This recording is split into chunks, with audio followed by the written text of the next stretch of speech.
Olá, meus amigos, olá, minhas amigas do Legislação Integrada. Aqui quem fala é o professor Bruno Valente e a nossa conversa de hoje é sobre o informativo de número 1075 do STF.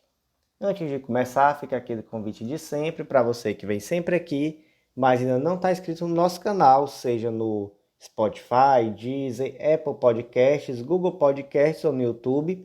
Não deixa também de ativar o sininho para ficar sabendo de todas as novidades e de enviar para aquele amigo que tem interesse nesse tipo de conteúdo.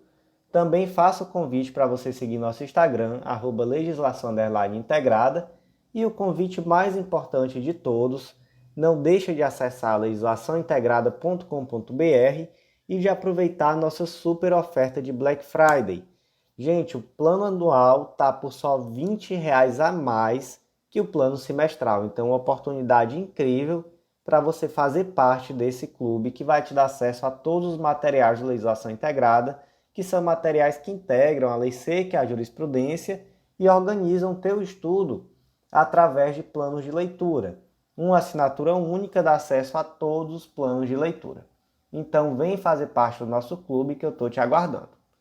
O primeiro julgado do dia foi inserido na Lei nº 9656 de 98, Lei dos Planos de Saúde, e o destaque ficou da seguinte forma: são constitucionais os prazos para a conclusão dos procedimentos administrativos de atualização do rol de procedimentos e eventos em saúde suplementar.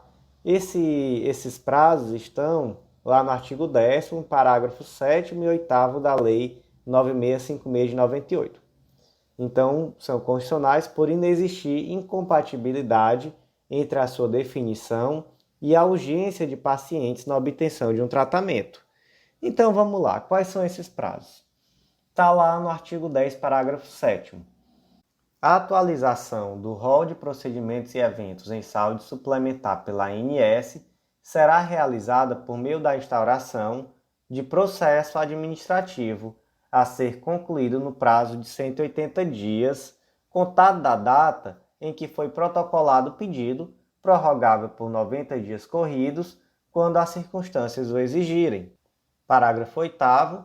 Os processos administrativos de atualização do rol de procedimentos e eventos em saúde suplementar referente aos tratamentos listados nas alíneas C do inciso 1 e G do inciso 2 do caput do artigo 12 desta lei deverão ser analisados de forma prioritária e concluídos no prazo de 120 dias, contados da data em que foi protocolado o pedido e prorrogável por 60 dias corridos, quando a circunstância o exigir.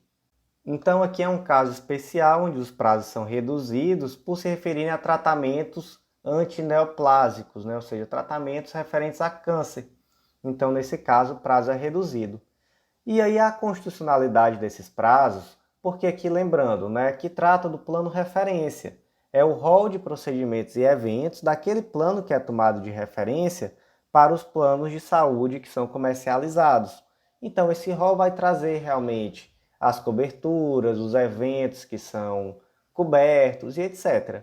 É um plano referência padrão, que é o mínimo que os planos de saúde deverão ofertar. E a ADI 7088 foi proposta em face desses dispositivos por entender que eles trazem prazos excessivos e que dessa forma há um prejuízo no tratamento. Então, se de acordo com aqueles que propuseram a ADI, não foi só a 7088, foi também a 7183 do DF. De acordo com os autores, era necessário que o prazo fosse menor, que fosse algo mais dinâmico, para que, se fosse possível, assim, atender às demandas daqueles indivíduos que precisavam dessa atualização do rol de forma mais rápida.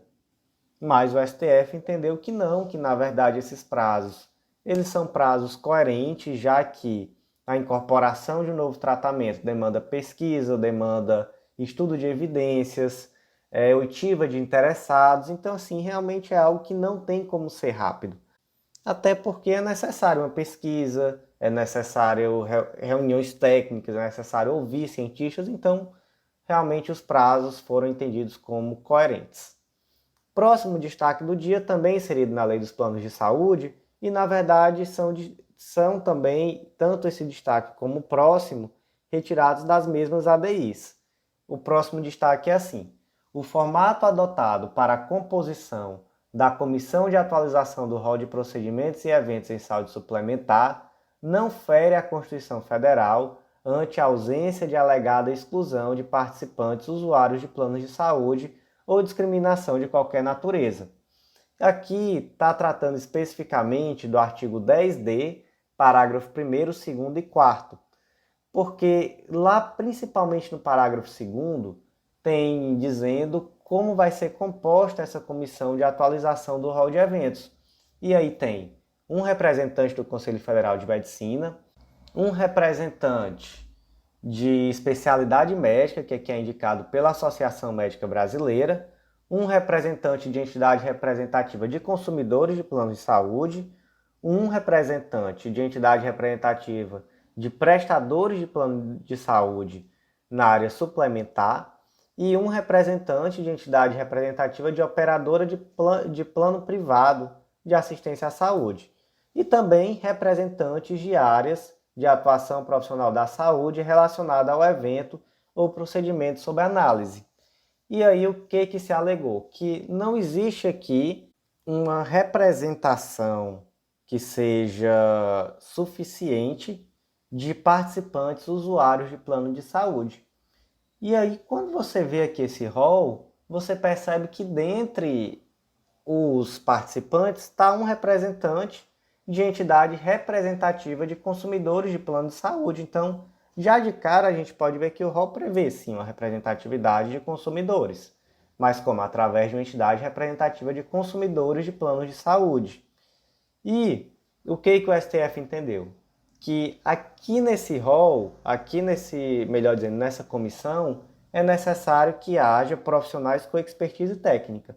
Então, de fato, já há uma representatividade aqui e também, além de já haver essa representatividade, esses indivíduos eles devem necessariamente serem de áreas afetas à saúde pública, né? Que compreendam aquilo que está em debate. Então, entendeu-se que aqui há sim uma representatividade e o dispositivo foi considerado constitucional.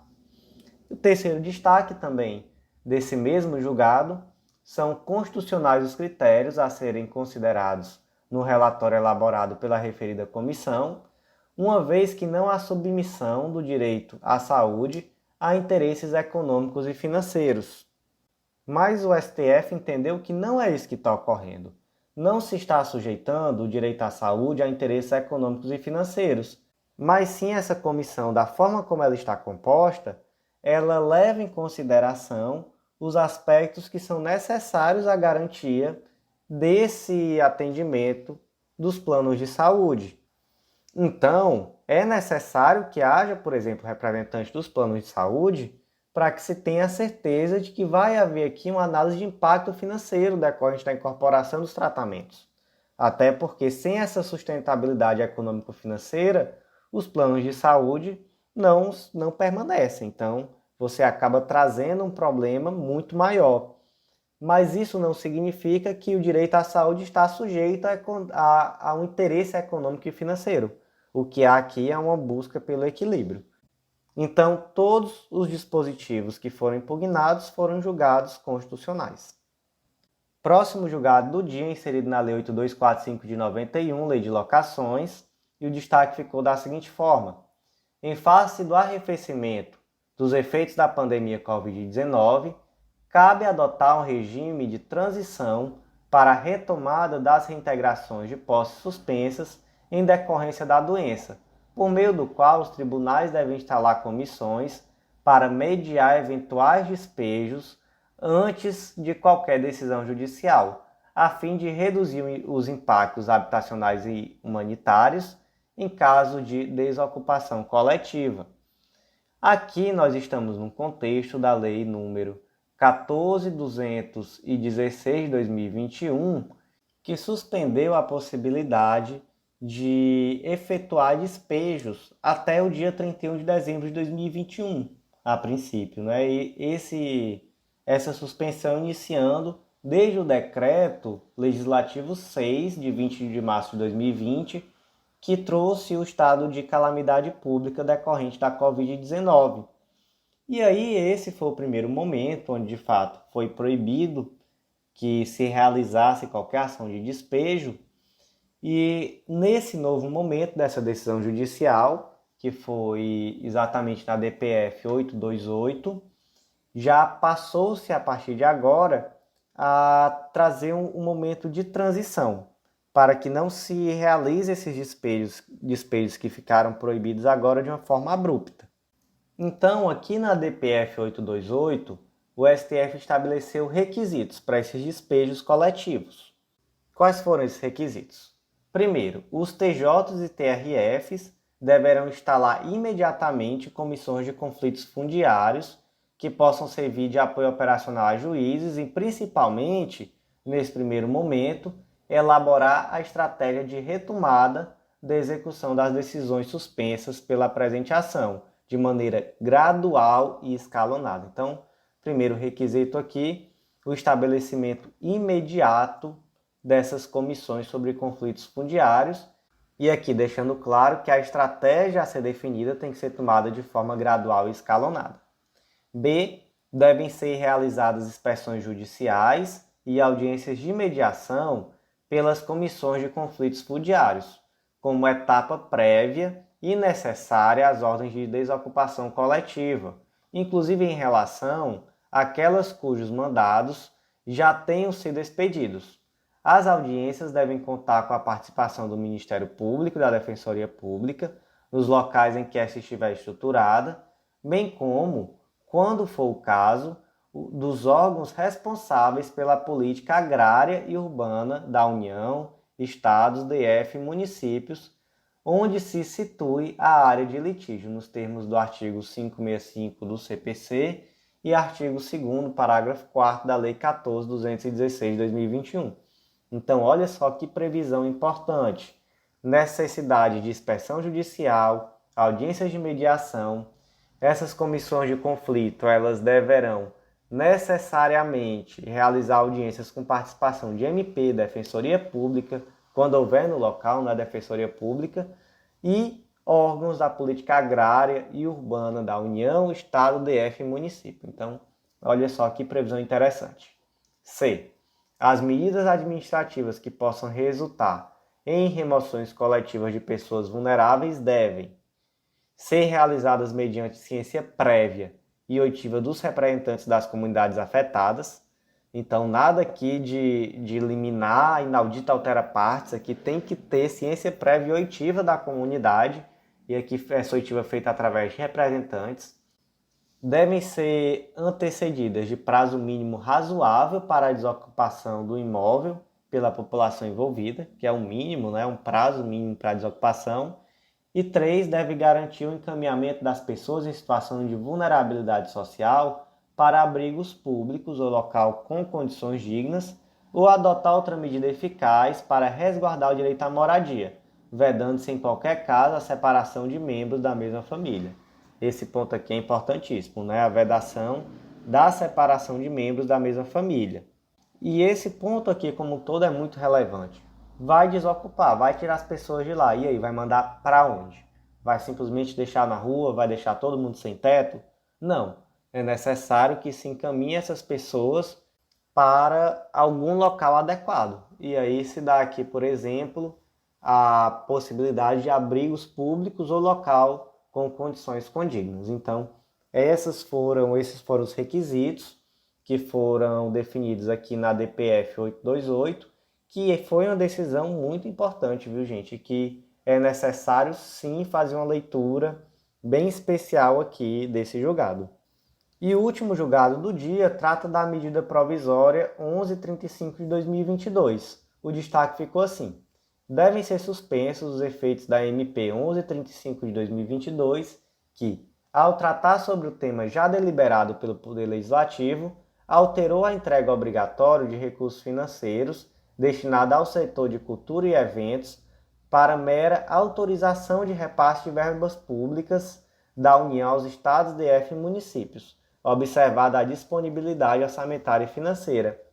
E o caso aqui foi o seguinte, gente: no meio da pandemia, houve um grande vácuo de ação do Estado dentro daquelas áreas da cultura, porque um dos setores que mais foi atingido pela pandemia foi o setor cultural. Imagina como é que ficou a situação daqueles indivíduos que trabalhavam com cultura e arte no meio da pandemia, com tudo fechado. E não havia ainda uma ação individual para esse setor. E foi por isso que veio a Lei 14.399 de 2022, a Lei 14.148 de 2021 e a Lei Complementar 195 de 2022, todas direcionadas a ações emergenciais que eram direcionadas ao setor cultural. E aí o presidente, na época, tentou vetar algumas disposições que tratavam de repasse de verbas, de fato, para pagamento de auxílios e etc. E esse veto foi derrubado pelo Congresso. E aí o que o Executivo fez? Editou uma medida provisória, a MP 1135, onde através dessa medida provisória ele acabava retirando essa necessidade de destinar a verba da União e simplesmente autorizava o Estado, o DF, o município, a, se houver disponibilidade orçamentária e financeira, efetuar algum tipo de repasse.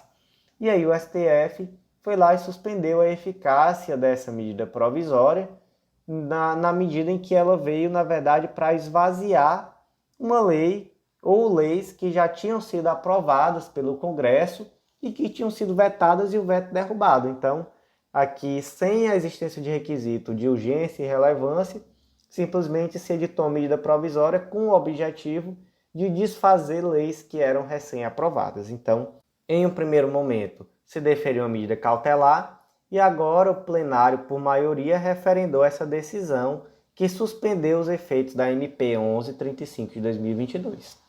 Então, meus amigos, por hoje foi isso. Um informativo curtinho hoje, tranquilinho. E está sendo muito legal ter você aqui. Não deixa de nos acompanhar, não deixa de continuar nos indicando para aquele amigo que tem interesse nesse tipo de conteúdo. E também, gente, não deixa de acessar legislaçãointegrada.com.br, conhecer o Clube da Lei e aproveitar essa oferta de Black Friday para você finalmente vir também fazer parte do nosso clube. Então, por hoje foi isso e eu te aguardo no nosso próximo podcast. Até lá!